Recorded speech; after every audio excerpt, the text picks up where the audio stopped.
Okay, good afternoon, everyone. Thank you for joining us. We're continuing in the Hachaim HaKadosh on Parshat Vayikra. We're going to learn the last piece of Hachaim on the Parsha, which is Perkei Pasuk Chaf and Chaf Aleph. The Torah discusses a very interesting halach. When a person does an Aveira, and he does what's called a Me'ilah against Hashem, what does he do? When Reuven comes to him and says, "You remember that deposit I gave you to hold for me?" Shimon says, "Lahoy v'loy nivra." It never happened. I don't know what you're talking about. You never gave me anything. I never saw you. Nothing happened. Or he says he gave it back to him. Or when Reuven says, "Where's the money that I lent you?" and Shimon denies it, denies that it ever happened, or says that he already paid him back. Or he outright stole from him. Or he defrauded his friend. In all these cases, the Torah calls it an Aveira and something called Me'ilah. Now, there's a few different ways to explain the words Umal, Mol, Bashem. We'll explain it just for a simplistic purpose. The way the Art Scroll explains it, that he did a rebellious act against Hashem by denying that his friend gave him a deposit to hold, or a loan, or he stole from his friend. So the Hachaim is going to focus on this pasuk and ask the grammar, the way the diktuk of the pasuk doesn't seem to make sense. Meaning to say that if we would have written the pasuk, we would have written it in a different way. Rather, the fact that the Torah wrote it in this unique way must be it's coming to teach us something. So what's it coming to teach? The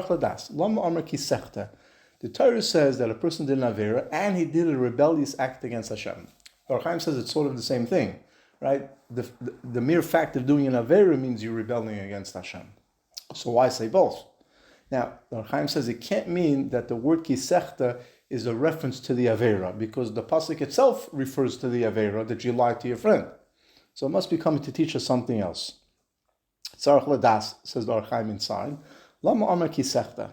Ve'ein lanu lefarish kan ki hachet hu achosha. You can't explain that the Aveira that the Torah is referring to is that he lied to his friend, because the pasuk directly addresses that. Shari oimer v'chichesh b'misay. Oid oimer mo'al b'Hashem, that he did a rebellious act against Hashem. Now, the Hachaim says this phrase, mo'al b'Hashem, is not written regarding all the other chatoim that a person does. It doesn't say it all other chatos. So why does it say it over here? What's the pasuk coming to teach us? It also says the word that he lied to his friends. It doesn't have to say his friend, right? If you're saying that he lied, we obviously understand that he's lying to the person that's asking for the money back or for the deposit back. In addition, the Hachaim is going to focus on two other words. The word nefesh kisechta. The Torah says when a nefesh does an Aveira. So the Hachaim says, what do you mean a nefesh does an Aveira? It should have said adam kisechta, when a person does an Aveira. What do you mean the soul does an Aveira? Obviously the soul and the person, the guf, work hand in hand, but the right way to say it, as it says it in most places in the Torah, is adam kisechta. Also, the word v'kichesh and ba'amisoy seem to be not the correct words, right? It should have said what does the word amisoy come to teach us? It's true that the Targum Onkelos translates the word amisoy as chavrei, but the correct word would have been chaveiroi. V'ulai, the Hachaim is going to teach us three different ways to understand the message of the pasuk. One of the ways, which we're going to learn shortly, is the effect that an Aveira has on a person's Neshama. V'ulai ki yediya kasav shloisha amfei resha sheyasa bal Aveirus. The Torah wants to teach us three different types of Aveiros that a person does by doing this Aveira. Ha'echad, netilas davar she'ein shaloi. So we'll go through the case. Reuven gives Shimon a deposit. Now Reuven is coming to Shimon to demand the deposit back. Shimon says, you never gave me anything. So the first Aveira that he did is he took something that does not belong to him. Even though originally, when it was given to him to be a shomer, right? Reuven gave Shimon a watch in order to hold on to it and to watch it.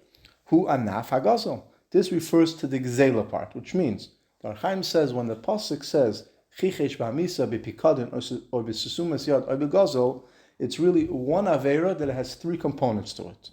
So, for example, ha'echad is netilas davar she'ein shaloi hu anaf hagazel.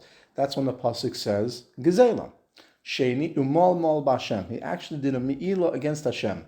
Pirish b'Hashem. Really, he did something b'Hashem. Kiviyachol asa hamal to Hashem. He actually did something directly against Hashem. Pirish, So Hachaim explains an unbelievable pshat. We'll explain the outside first.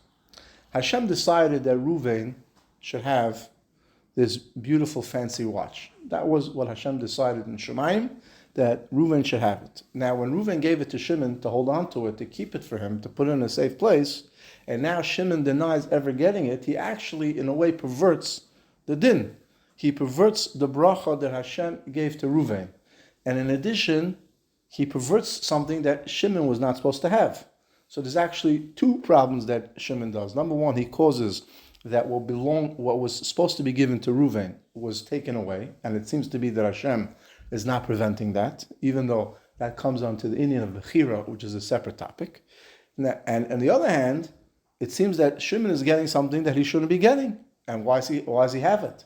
So that is called Umma'al B'Hashem, says the Hachaim. Pirush Loshen Shinoi. The word Umma'al over here, the Hachaim explains, he causes a change into what Hashem wanted, and therefore he caused a rebellion. Right? The word rebellion, hence, is a reference to you want to change something, right? What's a rebellion? You want to change the government. You want to change the status quo. So here too, when a person denies that he got a deposit, he denies that he got money from somebody, or he tries to steal something from somebody, he causes a change to what Hashem wanted. Hashem wanted Reuven to have something and not Shimon. HaKadosh Baruch Hu decided, according to the Maisim of Reuven, that he should have money. Now here's a very interesting point that the Hachaim points out, Api HaMaisim, right? That sometimes a person does good deeds, Hashem will decide to give him something for it. Now Shimon came, he caused a rebellious act to be attributed to Hashem Chas V'Shalom. Sheshina Allah Adin, he caused a change in the din. The din was that Reuven should have this and not Shimon. And now, by Shimon taking it, and Hashem Kaviyachol looks like to the naked eye, and Hashem does not prevent it. You're causing Kaviyachol that people will say that Hashem did not do a mishpat tzedek. And maybe that's why that's why it says the double language mol. Why? That one refers to the guy, the victim. It seems to be right. Oh, how could it be? This guy's such a good guy. Why didn't Hashem prevent it from happening from him? Why didn't Hashem save him? Why did Hashem let this happen? Chas v'shalom. He deserves it. Reuven's a good guy. Reuven did this mitzvah. So chas v'shalom, people, you will cause kafira to happen. Now it's true that ultimately nothing can happen, as the Chavis Al-Vav says, unless Hashem wanted it. Nobody can take anything away that belongs to you unless Hashem wanted it, and nobody can give you something unless Hashem wants it. Eventually, Hashem will be mesader everything into its right place. But in the interim, for whatever reason that Hashem wanted, this is what happens. But it causes people to think that Hashem is not doing the correct thing. And in addition, now Shimon has something. Gam litzidoy mo'al kaviyachol ki hudonoi bechesed l'kuach. But people see that Shimon, hey, Hashem didn't decide that Shimon should have this item, and he's keeping it. So what happened over here? V'hu noitel mashalei niktzav Allah mishpetei Hashem. So the second phrase in the pasuk, Mol Mol Bashem, refers to the fact that when Shimon does one of these things, he causes a shinoi into what Hashem decided to be, and that's a rebellious act because it causes a shinoi, right? Hashem decided that Reuven should have something, and now Shimon is taking it away. Hashem also decided that Shimon should not have it at this moment maybe, or whenever, and now he has it. Shlishi v'chichesh ba'misoi. Now, the word ba'amisoi, we didn't mention in the beginning, we saved it for here. The word ba'amisoi is not the correct diktok. Ba'amisoi means like on your friend, right? It should have said le'amisoi, the person lied to his friend. So why does it say ba'amisoi? What's the Beis coming to teach us? Pirush, what happens is no. What happens is when Reuven comes to Shimon, what happens? Reuven comes to Shimon and says, where's the item that I gave you to watch? Where's the $500 that I lent you? Shimon says, what are you talking about? You're a liar. You never gave me anything. So now, Kaviyachol, Shimon is flipping the script. He's causing the tzaddik Reuven to be looked at as the Rasha. Pir shemashia es tzaddik. He's causing the tzaddik to look like a Rasha. When Reuven is now coming to demand his deposit, he's saying it never happened. And he makes the owner look like a liar. Right? You're walking down the street, you hear Reuven come to Shimon and say, Reuven, Shimon, excuse me, where's the item that I gave you to watch, to keep safe? You know that diamond that I gave you to hold on to it? Shimon says, Reuven, you're a liar. You never gave me anything. So all of a sudden, now we're beginning to suspect that maybe Reuven's lying. The word v'chichesh comes from the lashon of chosh. He weakens, he places the weakness, the accusation, ba'amisai, on his friend. It's not that he's lying to his friend, he's making his friend the Rasha. That actually Reuven is stealing from Shimon, right? He's making it sound like Shimon has this item, Reuven wants it, and now he's making up a bilbul that he should take it, to make up a story. These two aspects of the chichesh ba'misai, einam elo b'pikadon or b'sesumas yad or b'gazul keshegozel mimenu or shaloi or oshik schar. This specific things of the chichesh ba'misai can only be in one of four cases, right? Where Reuven gave Shimon a deposit, Reuven lent Shimon money, or Reuven stole from Shimon, or Reuven is not paying Shimon his due wages. He can make up a story and say it never happened. However, when it comes to finding an item in the street, you can't be chichesh ba'misai, right? You can't say that, it's yours. There's no way to prove it, especially if there's no siman, right? You don't even know that Reuven has it. The only way that there's an Aveira is Hashem knows if you found something in the street with a siman and you're not looking for the owner, so that's an Aveira. That's why the Torah brings it as a separate Aveira when you find something in the street and you don't return it to the owner, especially in a case where you know that the owner is looking for it, and the owner asks you, as we see in Pasuk Chav Beis, did you find this item, and you lie, right? That's a separate Aveira, and that's in a separate category. So we now discuss the first way the Hachaim explains this Pasuk, that we're really talking about one Aveira that has three components. Number one, you stole something from the individual. You're right, you took something from his, and you're not giving it back. Number two is you caused a rebellion against Hashem. By now people saying, hey, Hashem wanted Reuven to have this item, and now you're removing that from Reuven, and you're taking something that Hashem didn't want to give to you.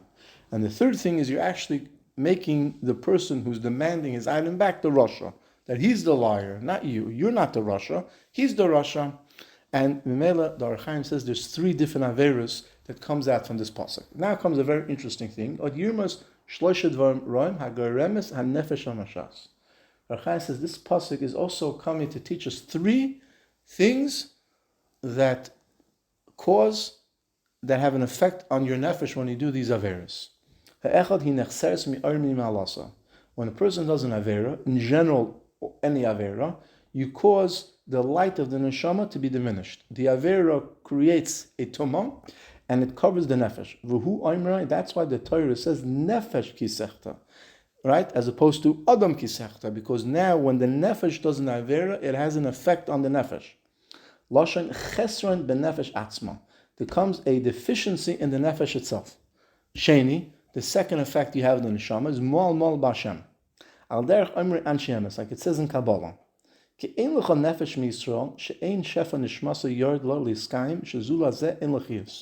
Everybody understands that in order for a person to live, he has to have his nefesh, he has to have life. And every day, HaKadosh Baruch Hu, every second of the day is mekayim the nefesh by continuously flowing down to it chiyus, or alokus, however you want to rephrase it. That's why when we go to sleep, the Gemara says sleep is like 1/60th of death. A part of our neshama goes up to Shemayim, and in the morning when it comes back, we say thank you Hashem for giving back the neshama the chiyus. And everybody understands that in order for the neshama to work and for the body to work, it has to have right shefa from Chadosh Baruch Hu, zulas hanefesh, with the exception asher also tzachnasa u'ba'osheb ovim plili, unless a person did an aveira, the aveira of that affects kares. When it says kares, there's multiple effects that the kares have. One type of kares is you're cut off from Hashem completely. You can't even go to the next world without tshuva. The other nefesh is that your shefa, your connection, your pipes to receive the shefa from Hashem is cut off, and there's different ways to fix it. There's different tikkunim, yichudim, right? There's a very interesting tikkun that a person stays up the whole night. That can help. One kares, like we know by staying up by shuas by night. It's brought down by many Mekubalim that helps people that have the Aveira of Kares, that helps them in Sakinet, right? Other things that a person does at night can help other types of Karesim, there's Sigufim, there's fasting, there's other different things that a person can do to reconnect that pipe, right? Obviously, it may never be 100% the same, but he will now have Chias. When a person does these Aveiras, it causes the Shefa to be cut off. Like it says, the Nefesh is cut off. Now, how does the Shefa come to a person? But you ever wondered why you have two nostrils? Why do you need two? One should be enough, right? You have one from the nose and one from the mouth. The reason why there's two is there's two different shefas that flow into a person, and that's brought through the af that goes into the brain, and that is where the neshama resides. The af is where the person connects to HaKadosh Baruch Hu.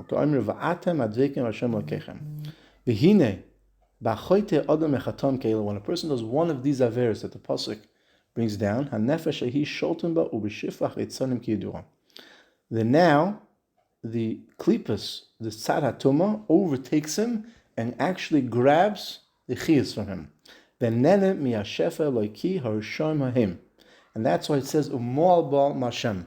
The people that do me'ilah, the tzad hatuma, grab the shefa away from the individual, and that causes a shinui. As we explained, the word me'ilah means a shinui, causes a rebellious act, because the Kadosh Baruch Hu decreed that Reuven should have a certain amount of shefa. Now that Reuven did one of these Aveiras, the tzad hatuma grabs the shefa that really belongs to Reuven and takes it. And therefore Reuven actually caused me'ilah against Hashem. Kiviyachol ba'or hanimshach mimenu. That's why it says, when you steal from your parents, you're actually a chaver to the destroyer. When you did an Aveira against Hashem, when Reuven stole from Shimon, he actually did an Aveira against his mother and father, referring to HaKadosh Baruch Hu and Knesset Yisrael. That's a Kabbalistic term to the general concept of Klal Yisrael.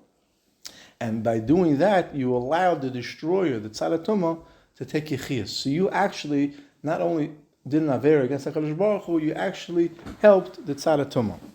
L'haveh. So that is the second way that Hachaim understands this pasuk. It comes to teach us that when a person does an Aveira, it has a devastating effect on his Neshama. Not only do you cause damage to Reuven, right, or to the individual that you're lying to, that you stole from, you actually cause damage to Klal Yisrael as a whole. And that's why it says chichesh be'amisa, right? The word amisa is a lashon of am. You cause an Aveira, and anytime a person does an Aveira, it weakens Klal Yisrael. It weakens kaviyachol, the ability what Hashem could do for us, right? Not that chas v'shalom we could do anything against Hashem, but the way Hashem created the world, He created with a sense of justice, of din, and even though Hashem wants to give you something, when you did an Aveira, kaviyachol, you prevent Hashem from being able to do it, because that's the way Hashem set up the world. With the exception when a person does tshuva, or yascha HaKadosh Baruch Hu from a matnas chinam, or for rachmanis, right? Obviously, when we come to Hashem, we say HaKadosh Baruch Hu, we don't deserve anything. We only ask you as a matnas chinam, so that's a different thing, because a king can do whatever he wants. Even in a sense of justice, the king has the ability to do whatever he wants. That in itself makes him the king, right? When HaKadosh Baruch Hu is the melech amlochim, and even though he set up a court system, when you come to the king and you beg him for a matnas chinam, for rachmanis, for chesed, the name king means that he has the ability to do that. So when a person does an Aveira, however, al pi derech hadin, and the system that Hashem set up in the world, you cause damage to Klal Yisrael as a whole.